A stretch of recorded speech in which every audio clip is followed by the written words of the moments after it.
Hi, my name is Paul Kelley. I'm an NCGR PAA Level 1 astrologer. I'll say something more about NCGR at the end of my talk, which is the first of a series of video lectures for beginners, for those who want to review material, and for those who want to fill in some gaps in their knowledge. The first lecture is about the zodiac signs and their characteristics. I'm going to start the screen share now so we can look at some PowerPoints.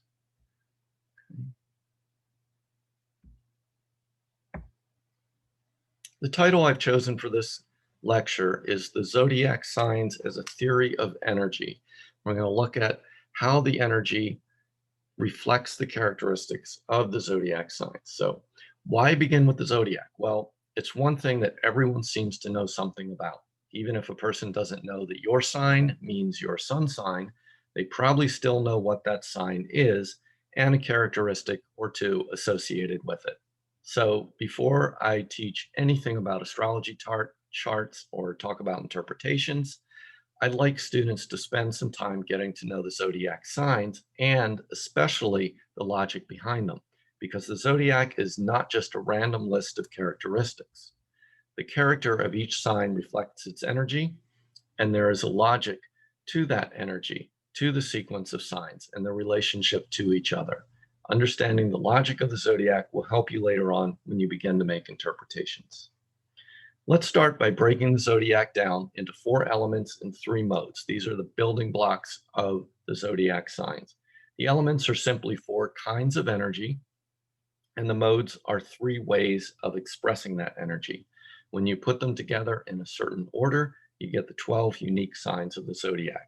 I don't want to spend too much time on this slide, but on the left, you'll see a wheel beginning with Aries at the 9 o'clock position and moving counterclockwise around through Pisces. Those are the 12 zodiac signs, and the 4 different colored triangles represent the 4 elements. So you'll see that there are 3 signs associated with each element, hence 4 different triangles, each representing 1 element.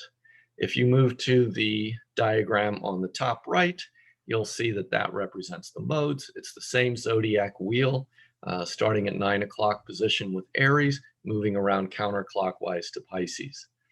In this case, we have 4 squares. That means there are 3 squares, rather. There are 4 signs associated with each mode, cardinal, fixed, and mutable. And so you'll see that represented on the 4 squares of the signs. Okay, so let's break this down piece by piece. The 4 elements are fire, earth, air, and water, and they go in that particular order.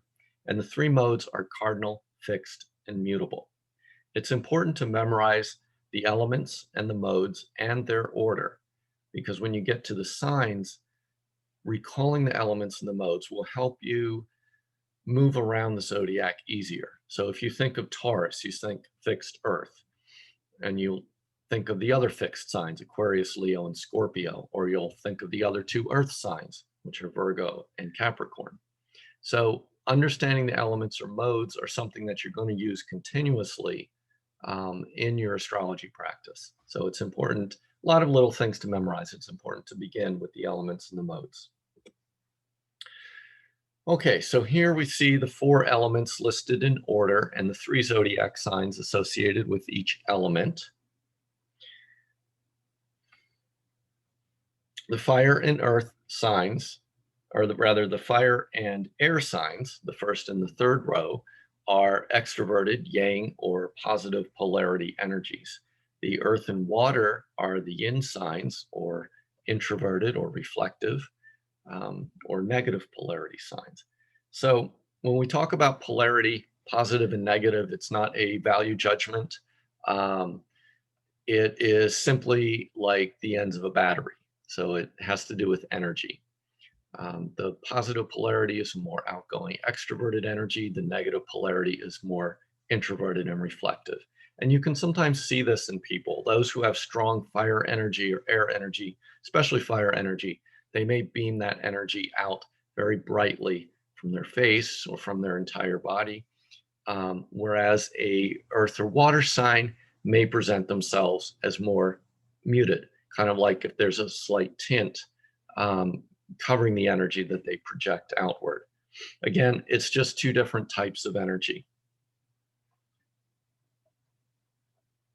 You can think of it also kind of like the sun and the moon. So the sun is extroverted, it beams outward, it has a lot of energy, and the moon reflects the light of the sun. It's softer tones. It's up, it's most visible at night. So that's kind of like the same idea as positive and negative polarities. Okay, so we can break them down again. Fire and air are extroverted energies. Earth and water are introverted. Um, and within those two categories, you have two elements in each. Fire, earth, air, and water are the four elements. Okay. So fire energy is very inspiring. It enlivens things. It's an automatic kind of unself-conscious way that it expresses itself. Earth energy is very practical. It's focused on material needs and desires, on the world of solid objects, and level-headed problem solving. Air energy is communicative, it's social, it's intellectual. And water energy is emotional, it's feeling, it's sensitive. We all know these energies, but we're not used to talking about them.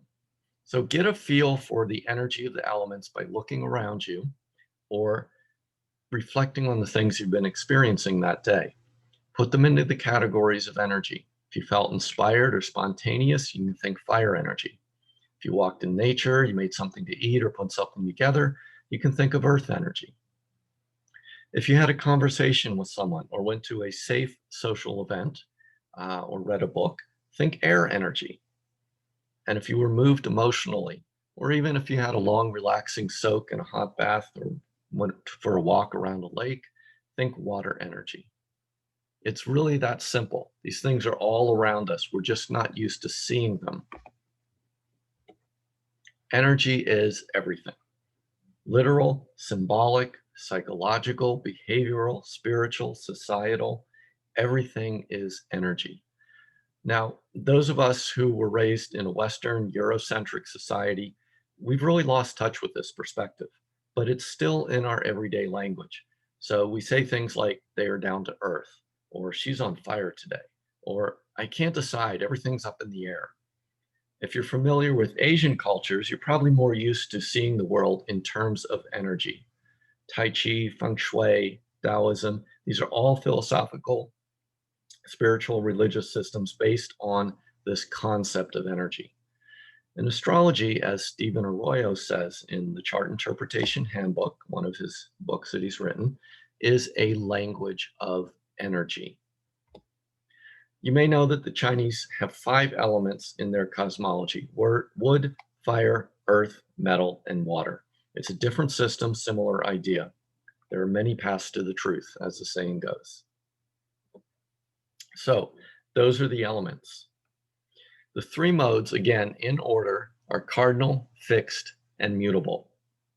Cardinal mode initiates, fixed establishes, mutable assesses, learns, and educates. It makes adjustments, it varies things, so that cardinal can begin something new again. So when you think of cardinal, go, do, right? Active energy initiates. Think of fixed, doesn't move. It's secure, it's rooted, it's stable, it's established. When you think of mutable energy, it's all over the place. It educates, it assesses, it adjusts, it varies, it loves variety. I wrote out my own script for this lecture, which I'm trying to stick to because I have a lot of mutable energy and I'd be all over the place if I tried to get through it without something tangible that I can hold on to and focus on. Again, practice seeing the modes. These are the signs that are associated with each of the modes. Every day, or as often as you want to, pause to consider which of your recent experiences have been cardinal. Did you start a project or initiate a conversation, for instance? That's cardinal energy. Which have been fixed? Did you meet a person who wouldn't change their mind? Or if you're gardening, you try to pry a rock out of the ground and it didn't budge. That's fixed energy. How about mutable? A conversation that went all over the place, or a health concern that had you looking for information all over the internet. These are mutable kinds of things. So again, practice seeing these in your everyday lives. These are assignments. Okay, when you finish the lecture, later that day, the next day, every day if you can. Practice thinking of the world in terms of energy, and practice as an astrologer, as an aspiring astrologer, practice seeing the elements and the modes.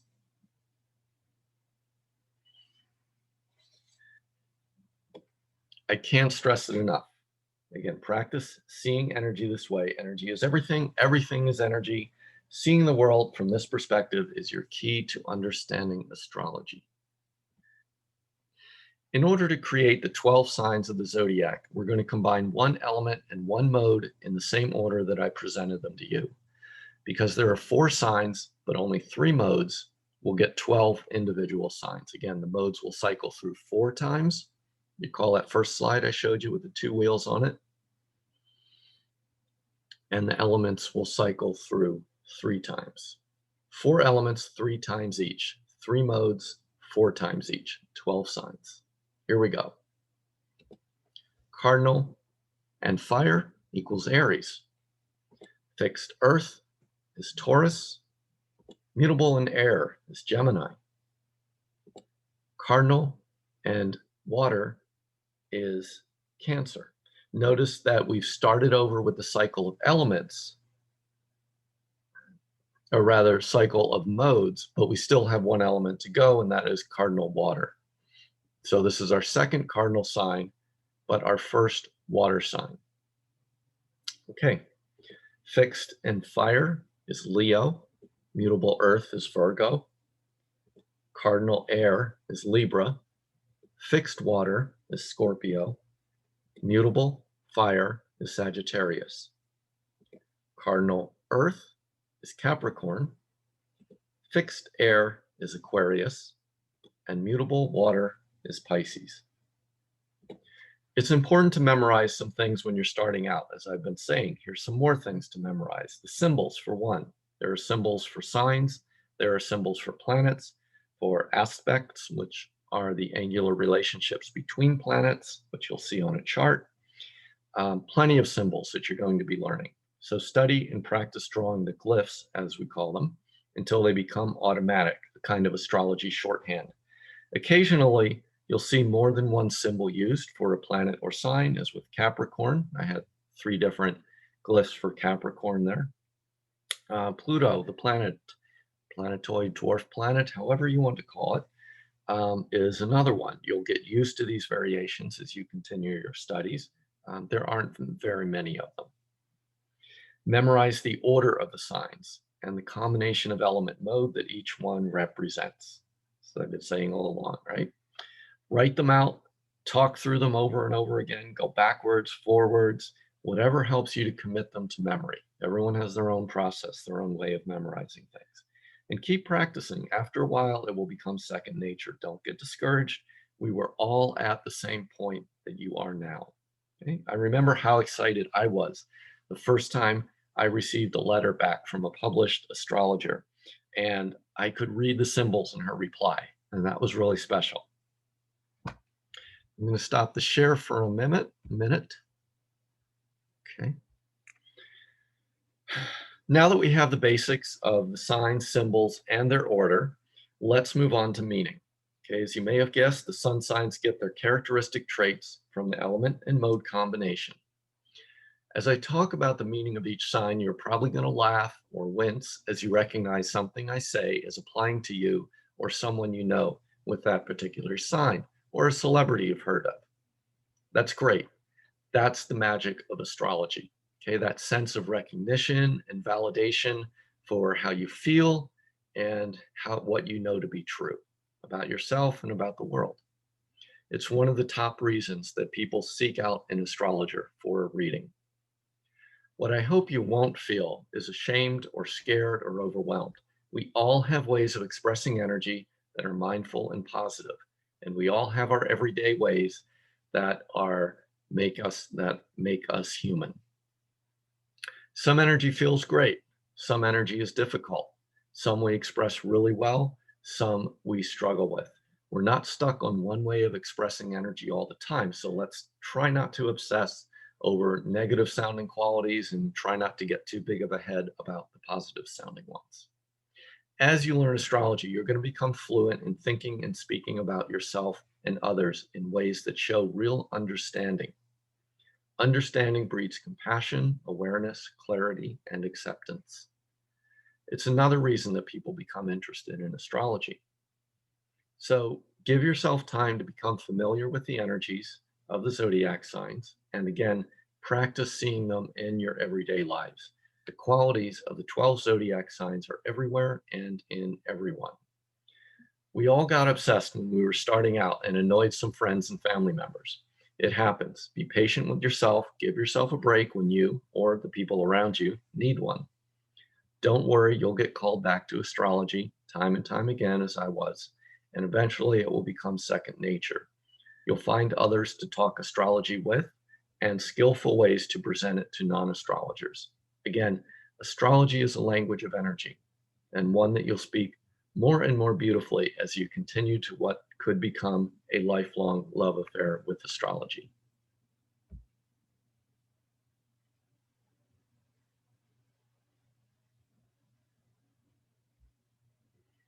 Okay, share my screen again, and we are ready to talk about the 12 signs in more detail. Aries, the first sign of the zodiac, begins at the spring equinox. Now, in my next lecture, I'm going to get more into the astronomy of it and the relationships between the different signs, but I just wanted to show this slide in the background. It shows the sun beaming its rays directly over the equator. This is going to be on the northern hemisphere spring equinox, as the sun will move higher and higher in the sky over the course of the coming months until it reaches the summer solstice, at which time it will start moving back to the equator. Of course, it's the Earth's axis that is tilted. The sun actually isn't moving, but from our perspective here on Earth, which is what matters to us, the sun moves higher or lower in the sky as the year progresses. So the position of the sun on that equinox, wherever it is in the sky, that is 0 degrees Aries. That's the beginning of the first sign of the zodiac. It's a key point.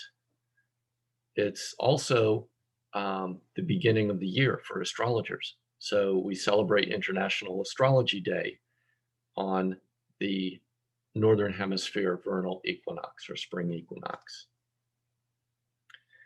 So Aries is the first sign of the zodiac. Remember that Aries is a cardinal sign. It begins things, including one of the seasons. I like to use seasonal analogies for the signs because they are really good examples, even though the first day of spring in the Northern Hemisphere is the first day of fall in the Southern Hemisphere. So Aries is like the seed germinating in the Northern Hemisphere spring. It is just that initial burst of energy that sends the sprout through the seed coating into the soil and up into the sky. That initial impulse to life, unself-conscious and natural. Aries is the ultimate starter. So in life, people with strong Aries energy are enthused about starting something new. They are often pioneers, out there on their own ahead of the crowd. As such, they need to be self-reliant. I think it was David Cochrane, the astrologer, who said, no matter what other characteristics Aries people have or don't have, they all will be self-reliant. Some of the challenges with Aries energies, you can see I'm getting ahead of myself as I'm talking about Aries energy. It relates to their focus on beginning things. They may start a project and leave it before done so that they can search out another one to start. They love beginning things. An Aries type may burst out with something before they consider its effects on others or its practicality. They may favor taking a lot of beginners courses in school over a commitment to deepening their knowledge of one field. I had that issue, that's why I put the example in, and I have some Aries energy. Every sign has its challenges. So this is a common one with Aries people, but like any annoying thing, it can also be endearing. Um, if you accept that it simply comes with the energy of the sign. So who can fail to admire and smile at the enthusiasm and go do it attitude that Aries exhibits? Aries' strengths are its directness and its courage. When an Aries type learns how to work with others, they can model how to assert oneself lovingly. An Aries type will act on their desires actively and often physically, even when the desire is to plan a trip or read a book. Several years back, I went to an Astrology Day event at a New Age store. International Astrology Day, as I mentioned, begins on the Northern Hemisphere spring equinox. It's the astrological new year. So this speaker explained that all fire signs express themselves unself-consciously. It's not something personal. The energy just needs to express itself the way the sun needs to shine.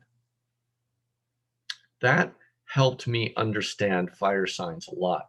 I don't have any planets in the fire signs.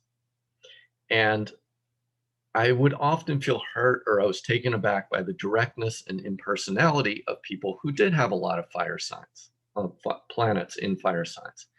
I wanted their personal attention and they didn't seem to give it to me, so I would get upset. But after hearing this lecture, I began to see fire energy differently. I didn't take it as personally. It's another example of how to help someone, how astrology can help someone become more accepting of others and of themselves. Taurus. If Aries is the energy of germination, then Taurus energy is like the roots expanding into the ground and the leaves opening up to soak up the sun and begin photosynthesis. The roots not only anchor the new plant, they also draw in moisture and interface with the soil microbes so that the plant can obtain nutrients from the soil. Taurus is the energy of the earth and of the senses, and the senses are our interface with the earth. So you're dealing with the earth element, the physical part of the world, and you're dealing with the interface between us and that world, us and our bodies, because our bodies are part of earth, part of the earth energy, and that is our senses, that interface. So Taurus works through the senses. Taurus seeks pleasure and stability also. It is fixed. It's a naturally conservative energy because it would like to be comfortable and for things not to change. This is why Taurus types are known to get stubborn, a trait which could apply to any fixed sign. If you want to move the bull, which is the symbol for Taurus, lead it with a flower instead of trying to push it from behind. It wants something pleasant. So put a flower in front of its nose. It may come along. Pushing it will only make the bull dig its heels into the earth. So comfort, pleasure, stability, all characteristics of Taurus energy, as are sensual or sensory experiences. Again, using the senses to connect with the earth.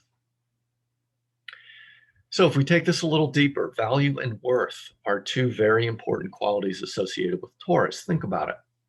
As they use their senses to come to know what is good for them and what is bad for them, what they like and want to keep, and what they don't like and want to keep away, the Taurus type creates value. Gold is useful for some things, but its value is created by society. Value is assigned to things based on their worth to the individual or to the culture. So psychologically, self-worth is the quality that we have to develop in order to feel worthy of nice things, of comfort, of stability, and pleasure. Money is a substitute for many things of value, and it's often the first thing people associate with Taurus. A dollar bill or a credit card or a bank account, the actual item, it has no inherent value, but it can be used to obtain things that one values. So it's not that Taurus really cares about money itself, it's what money can buy. Earth energy, right? Nice things, things that we can experience through our senses and enjoy and keep. We can own them. Having these things, owning them, and having the things that we like and keeping away the things that we don't like, this is how we can stabilize our sense of security as Taurus types. Remember, it's a fixed mode. We don't just want security. We want that security to last. So it's almost like a double kind of stability. And that's what's important to a Taurus type. Gemini, mutable air. Plants and animals don't exist to themselves, going back to my gardening metaphors. Plants and animals don't exist by themselves in the world. Trees communicate with soil organisms. They communicate with other plants and trees in their neighborhood. They use electrical impulses, chemicals, movement, and color. Think of flowers. The purpose of the bright colors and the patterns is to attract pollinators, which pick up and deposit pollen, thus ensuring the production of fruit and seeds so that the plant can pass on its genes. Bees will dance to communicate the direction of their finds to others in the hive, so they can go out and collect nectar and pollen, which they will bring back to the hive or deposit on other plants. Okay. Gemini is all about the connections we have to our immediate environment and the connections within ourselves, our nervous systems. Connections allow for communication between the parts of the body or the members of the family or the people in your community. Gemini is an energy that reaches out beyond the individual, but not too far. So it can be about siblings and cousins, for instance, because they are nearby genealogically. It can be about the things you learn in your neighborhood schools, as opposed to colleges or universities. Gemini is a rational thinking type of energy. This is the air element part of the equation. Its focus is on collecting and processing information. It's not particularly conceptual energy. That's Sagittarius, which is a sign opposite Gemini. It's not a very discriminating type of energy. That's Virgo. It simply loves all kinds of information. And that kind of variety is the epitome of mutable energy. So everyone seems to know about the mutable nature of Gemini, right? Its reputation for saying one thing one moment and then the opposite thing the next, like twins that face opposite directions or change from one to the other. So I want to say something about that, because it's not that Gemini likes to deceive, although it's certainly easier for a Gemini to do that because of the mutable nature of its signs and its communicative nature. But it's not exactly that. It's not even mainly that. To a Gemini, everything is information and it's of equal value. A Gemini type has plenty of space for holding one idea and its opposite at the same time, and they treat both as equal. Each is simply information. It doesn't have to choose one as better or right. It simply rejoices in the discovery and communication of more information and more data. Cancer, cardinal air. Cancer is the first water sign and the second cardinal sign. As with all cardinal signs, the sun begins Cancer the moment a new season begins. Summer in the northern hemisphere or winter in the southern hemisphere. On the first day of summer in the northern hemisphere, the sun is directly overhead the Tropic of Cancer, which is the northernmost latitude it will reach before heading south again. And how about that? The sign that is there is Cancer. Okay. The Earth continues to move around the sun. It moves on toward Libra, and on the Capricorn, begins again with Aries. Because it's a cardinal water sign, Cancer is an active, dynamic, feeling energy. It cares, it nurtures, it nourishes, it emotes, it protects, it creates emotional bonds. Again, cardinal, active, dynamic. Cancer types are known to place a lot of importance on family and always like to have something cooking, something to feed others, something for themselves to eat, perhaps. They feel obligated to take care of others and those in their family group or their tribe, however that is defined. Tribe can be many things.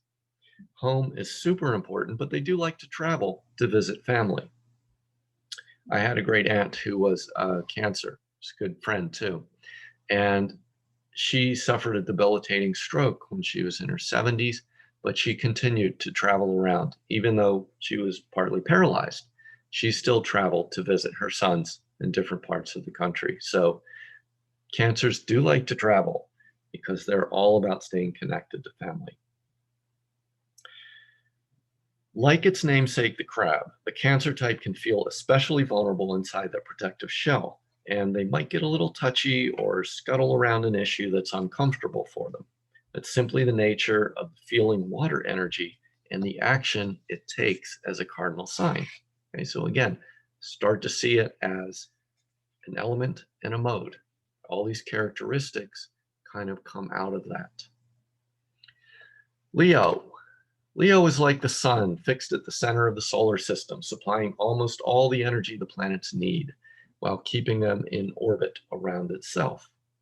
I went to an interesting show at a casino last year. It was in a room where you'd expect to hear a lecture or attend a banquet. All right, we sat in rows of folding chairs on a flat floor, and up front there was a stage, elevated, um, and the Alan Parsons Project was the band that was playing. They're from the 1970s, 80s, and they're still active today. For much of the show, Alan Parsons stood at the center of the stage on a raised platform, holding a guitar and beaming a warm, generous smile out over the audience, while his project, the band members who surrounded him on a lower level, did the work to bring his vision to life. Now, that may sound arrogant, but it was wonderful. Feeling that energy that he beamed out generously over his group and over the audience, and him just being in the center, anchoring it all.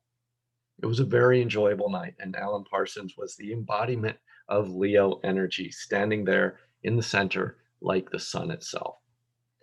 Now, when done poorly, yes, Leo's seemingly self-centered attention hogging may come across as obnoxious or over the top, but when Leo is being its authentic self, and remember, we all express these energies at different levels, it steps into its role as a celebrity or a royalty, and it bathes its audience in the wonderful warm light of the person's creative personality. So I don't have any Leo planets in my chart, and I often get annoyed by showboating.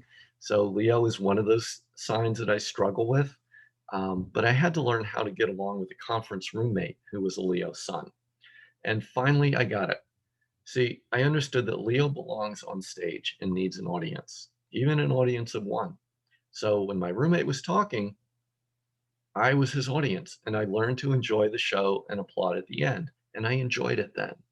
If I wanted to have a discussion while he was talking, because I have a lot of Gemini energy, and Aries rules my third house, so I talk in a very energetic, kind of argumentative way. Don't worry if you don't know what houses are. We'll talk about those in later lectures. But if I wanted to have a discussion while he was talking, he would get mad at the interruptions or would ignore them.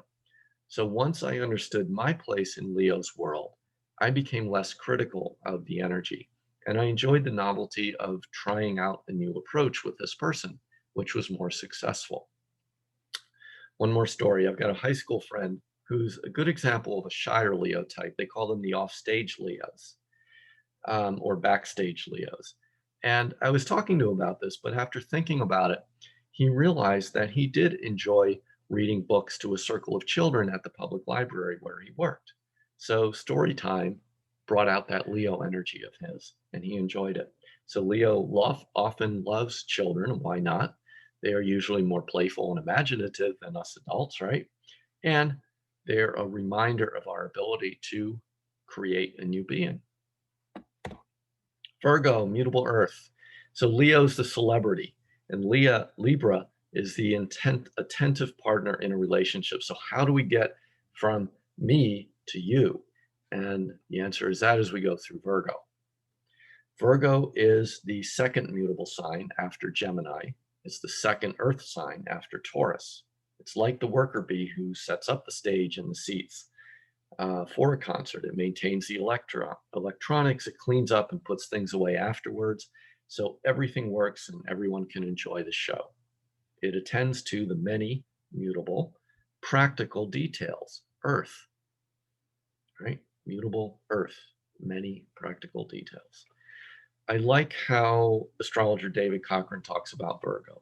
He's got a lot of YouTube videos out there. He's one of many astrologers that I would recommend. He says Virgo is attuned to order. Virgo types feel order in their bones, and they are compelled to bring that order into the world around them. And again, that's the earth energy. It wants to take the energy and put it into the earth, put it into the physical things around them. On top of that, Virgo is a serving kind of energy. They want to develop practical skills. Practical, again, is the earth energy. So maybe they can alphabetize your spice rack or record collection. Maybe they can tinker with your car engine or work out the exact mechanism by which the mind starts down an unproductive path and channel it into a better direction. The Virgo energy helps in useful, skilled ways to keep the things of the world in good working order. It's why they're often associated with health, because a body that is ordered as opposed to disordered or has dis-ease, a body at ease functions well.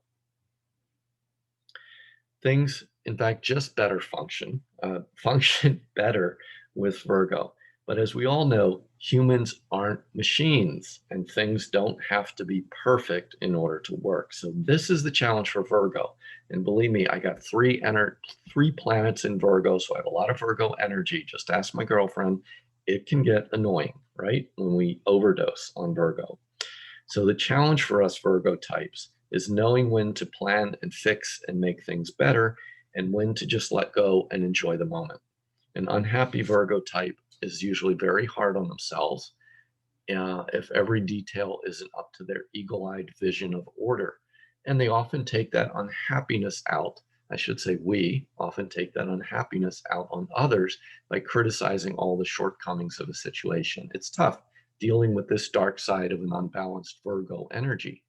Um, as I said, I have three planets in Virgo. You can just ask my partner. It can be really difficult, or sometimes my coworkers, when I'm always complaining that things aren't where I can find them.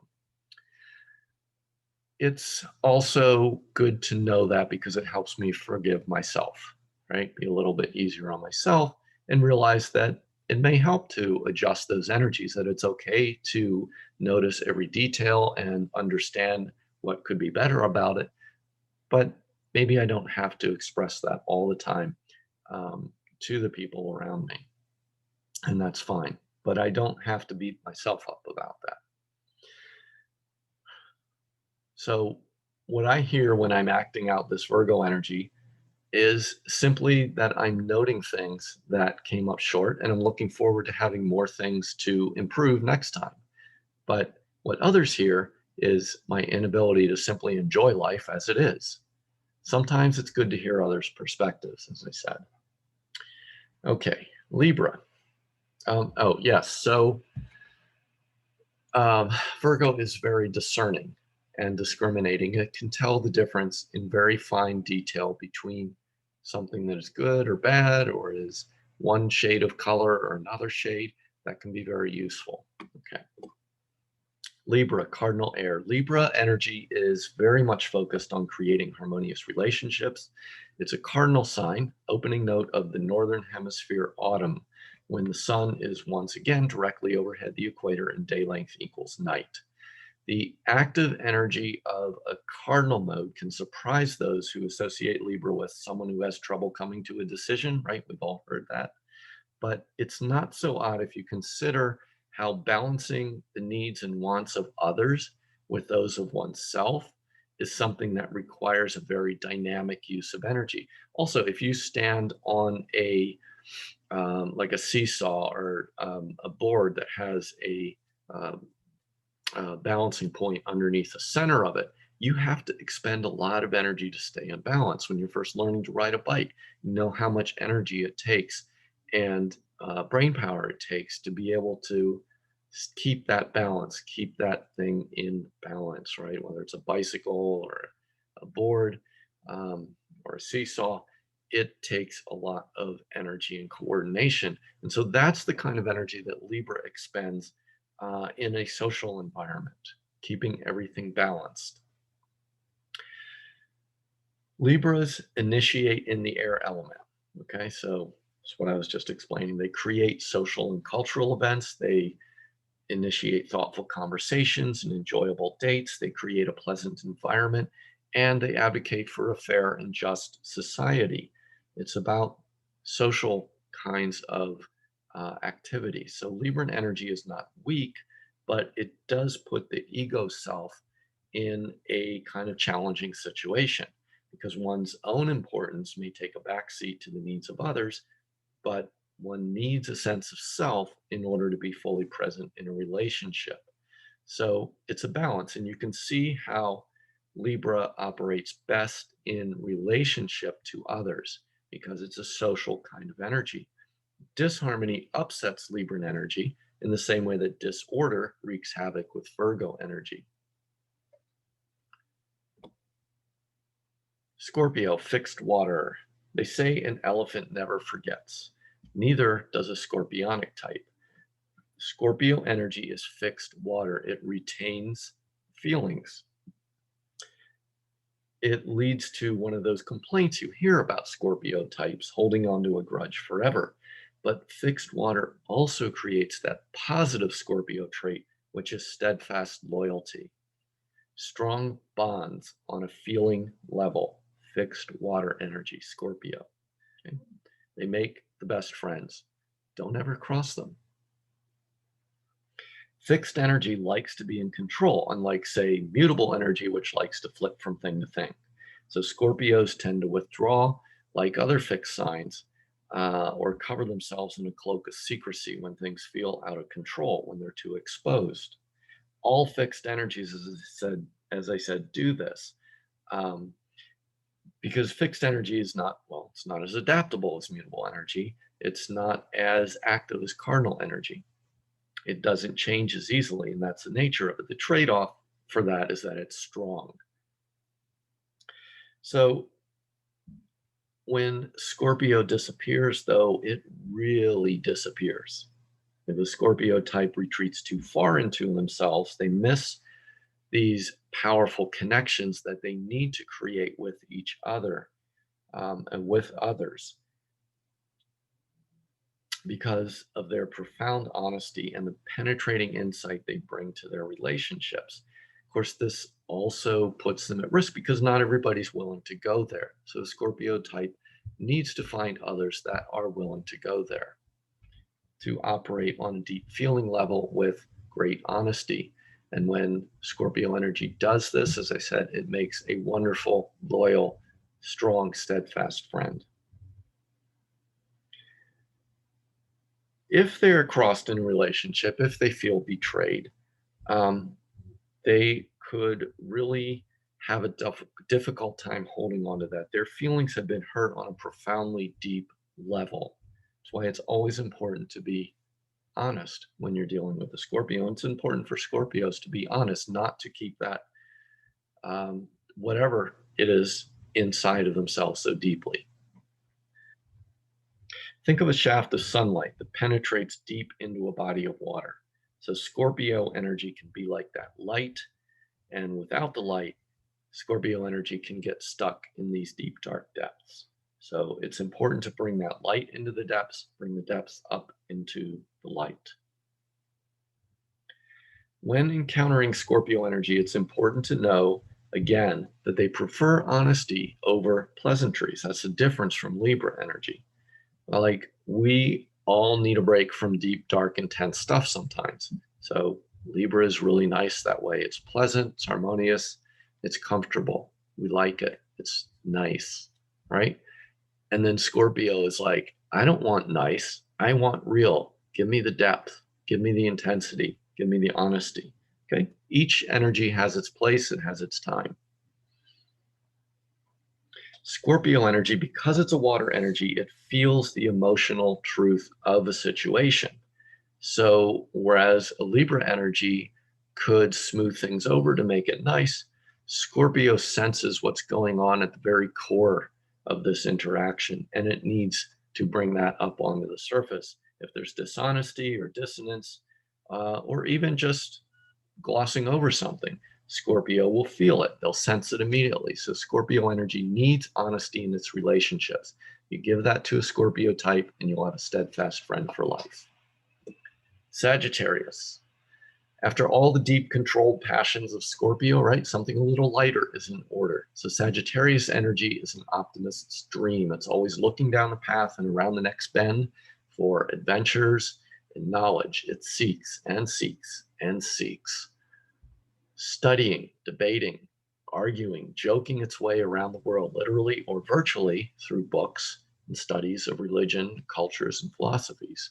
It's the last of the three fire signs. So again, as a fire sign, it does this automatically. I think of it as like a grass fire or a prairie fire. I used to live in the Midwestern United States, so I got familiar with the plains and with prairies, and I loved those. And sometimes we would go out to my ecology class, we would go out to do a prescribed burn on a prairie that was owned by the college that I went to. And that was a different kind of thing from when you see pictures of a forest fire, because it moved very quickly. It burned out very quickly, but it had already moved on to the next thing by then. So the fire itself continued. Okay, that's the mutable nature of Sagittarius. Always changing, always moving, not quickly moving, rather than building up to a large fire in one place. Sagittarius shares Scorpio's dedication to the truth, okay? But the kind of truth that Sagittarius is after is a little different. It wants to understand the world. It wants a system of knowledge that explains it all, or maybe several systems. It's mutable, right? So the more the better. It likes variety. It expands its mind while it expands its horizons. This can bring up the problematic trait most often associated with Sagittarius, or two problematic traits. First, they can be honest to the point of being blunt and downright undiplomatic. It's an expansive fire energy. Remember, it doesn't like to be, or even can't, filter what it says. Remember that fire energy simply has to express itself. Secondly, they usually have to be right. Right? Now, Virgo's another type that has this problem, right? For a Virgo, being right means knowing the correct way to do something to make it function. To a Sag, being right means knowing the truth. About what? Anything, right? They know what the truth is. After all, they're constantly seeking it. So they do know a lot of the truth. In our everyday human lives, you might notice that it's hard not to feel abandoned by Sagittarian types, since they're continually moving on their never-ending quest for the truth.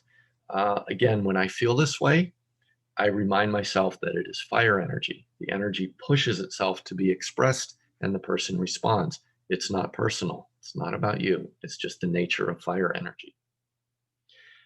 The positive traits, though, you always want a Sagittarius around if you want to keep things up, keep things optimistic, keep things lighthearted, joking. You may get into fun arguments and debates about things. You'll expand your mind, share many ideas. Sagittarius is really good for all of that. Good person to have around. Keep things fun. Now, after all that fun, we need to get down to work, right? So Capricorn says somebody needs to be the adult in the room. And guess what? Capricorn is it. It's what a Capricorn type thinks, even as a child. Right? Capricorn begins with the northern hemisphere winter. The moment the sun reaches its southernmost point on the Earth's surface, which is the Tropic of Capricorn, in the southern hemisphere. It's the fourth and final cardinal sign, the third and the last Earth sign. So the mountain goat, or the sea goat, works cautiously but steadily toward its goals. A Capricorn type needs to succeed. This is why they're so methodical and so careful each step of the way. It's a common sense Earth sign, so it uses its common sense Earth energy to manage long-term projects, which is that cardinal part of its energy. In contrast to the burst of energy that is Aries, Capricorn keeps kind of a slow, steady pace, punctuated by periods of extra effort, so that they can see things through to completion. The challenge for Capricorn energy, and I speak as a Capricorn sun, is to know when to stop working. I can say that Capricorn's natural solution to every problem is to work on it. That isn't such a good solution when the problem itself is working too much. I'm overworked. Well, okay, I got to do something. I'll get to work on it, right? Doesn't really work. So a Capricorn type sometimes needs a friend to pull them out of their work rut. Capricorn energy can become overly materialistic, so it needs some grounding in things beyond the material world. And a Capricorn often is open to spiritual things or emotional things, relationships, other kinds of things besides projects and material things. Um, but they need those things to be vetted, right? They want them to be tried and true and commonsensical. It's not going to just go off on a whim and throw caution to the wind, become a gypsy, or join a different kind of religion just because they think it's cool. All of a sudden, they're going to think it through, and that other thing needs to prove itself to be commonsensical and grounded and have a tradition and been proven in some way. So it's good to keep things, on the level with the Capricorn. Now, Capricorn has a very formal business-like exterior, but underneath that, keep in mind this is an earth sign. So you will find a very sensual being. Just don't expect that side to be present in public. Its bone dry, understated sense of humor may totally fly under the radar, but Capricorns are really funny. But they deliver that joke in such a deadpan way that a lot of times people don't even realize they're making a joke. And that's part of what makes it so funny. So those who get the joke will be in stitches, and those who didn't catch it will wonder why everyone is bent over double laughing. So with selfishness and self-importance in check, the Capricorn is poised to take on the heavy work asked of it, building a reputation for consistency and achievement. And by working on it over time, they even learn how to relax and play. Aquarius, fixed air. Aquarius is the final air sign, the final fixed sign. So to me, Aquarius is the most paradoxical sign of the zodiac because an Aquarian can get into things that are very old or very new. They can be an iconoclast, crusade for change, but be very fixed in their vision and expect that others conform to their rules. They associate with groups, but they want to be unique. They are friendly and sociable, but they don't want to get too close. There's a humorous saying that takes this to the extreme. Aquarians love humanity. It's the people they can't stand. So what gives? First of all, Aquarius is an air sign. So air is logical, it's mental, it's communicative, it's social energy.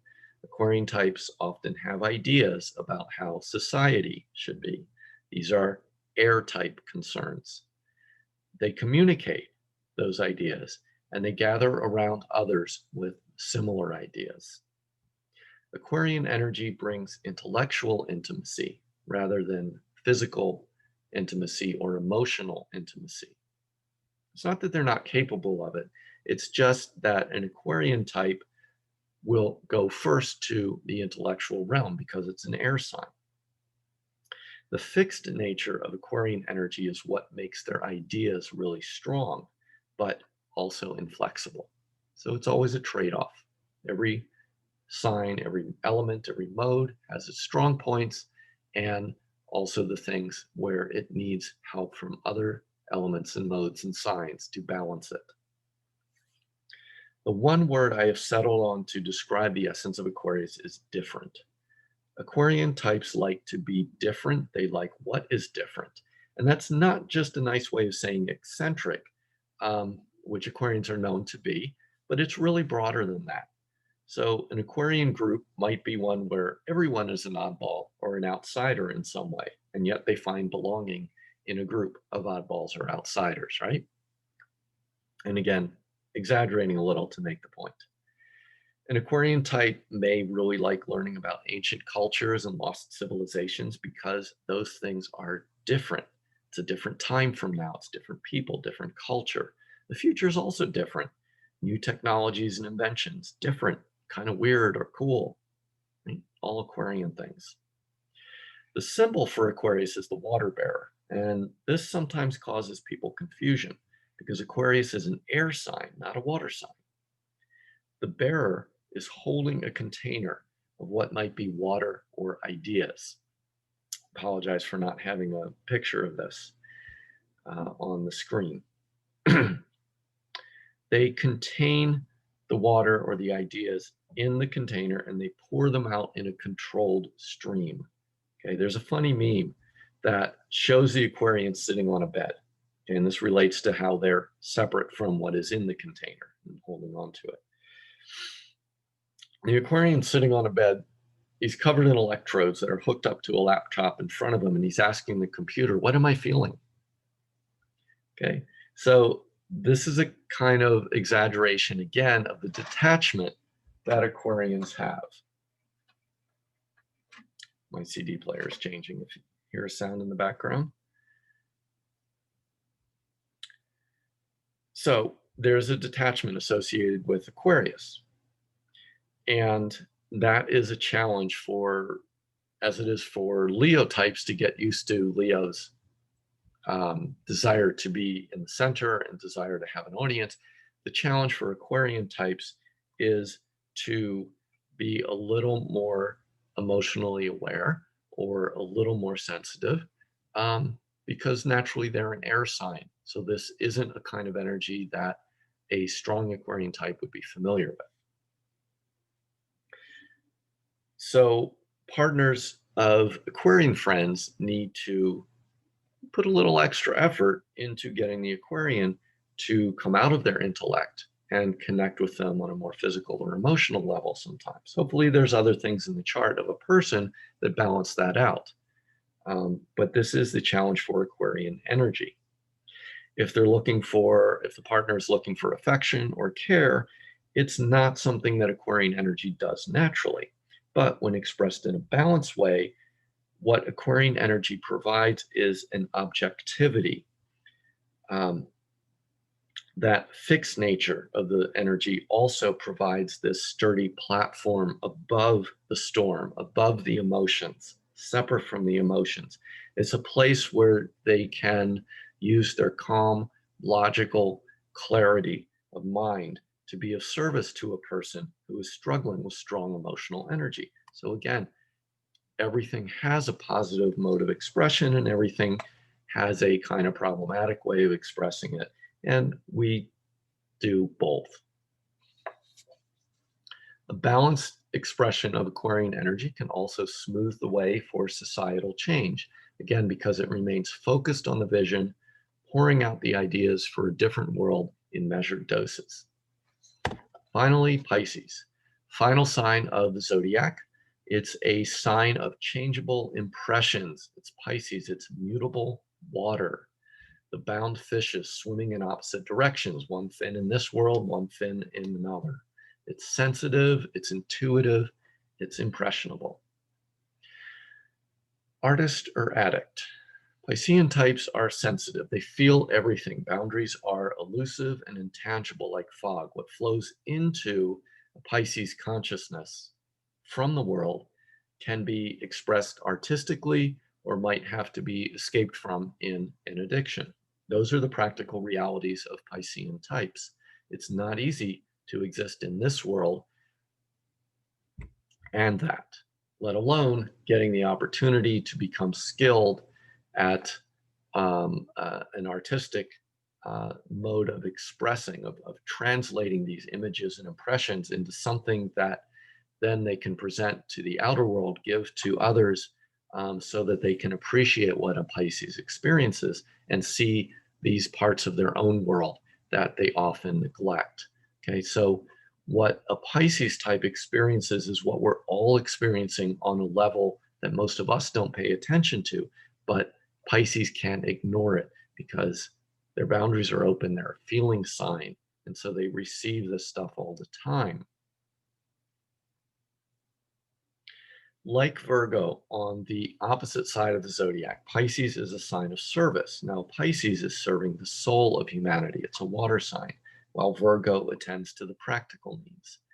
And with so much of our world focused on material gain or day-to-day survival, you can imagine how the day-to-day focus for Pisces can also end up just being about emotional survival. We have these things called progressions, which show how a person evolves over their lifetime by looking at the chart. So when my Capricorn sun progressed into Pisces, I suddenly had a thirst for poetry. That kind of dry Aquarian air energy, that scientific approach to life, just didn't cut it. So if you're a Pisces type, feed your soul with poetry and with art. One thing that I've noticed with a lot of Piscean types is there's a certain kind of malleability. They almost unconsciously mold themselves to fit the energy of the people and the activities around them. So you're a Piscean type, it's good to be aware of your surroundings and how they're affecting you, um, to get some outside objective perspective, perhaps from an Aquarian friend, so that you can take care of yourself. Pisces' secret power is its connection to the enduring truths of life, knowledge that our society often pushes away or even exploits for the sake of making money. But keep in mind the saying from Lao Tzu: water is the softest thing, yet it can penetrate mountains and earth. This quote clearly shows the principle of softness overcoming hardness. Pisces, with its permeable boundaries and ever-changing flow, is on another level, one of the most enduring energies of the zodiac. So that's it. 12 signs, the sum total. 3 of each element, 4 of each mode.